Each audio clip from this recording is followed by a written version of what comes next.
This customer shouldn't have to worry about hail for a long time.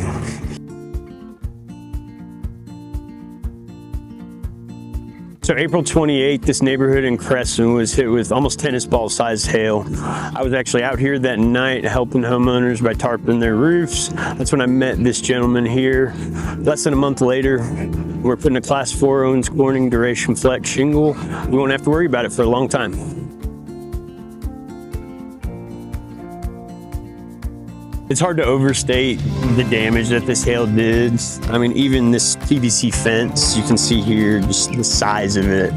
Homeowners had broken windows under their patio from it bouncing off the concrete and hitting the glass.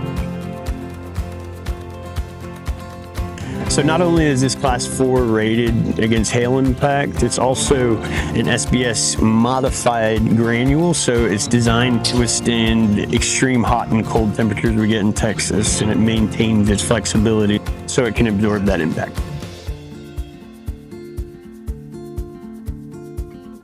So I'm going to be in this area helping homeowners for a while after this storm. If you were affected in the Godley, Cresson, or Benbrook area, I'd love to be of assistance. My number is 682-560-6213, and my name is Joe Wall.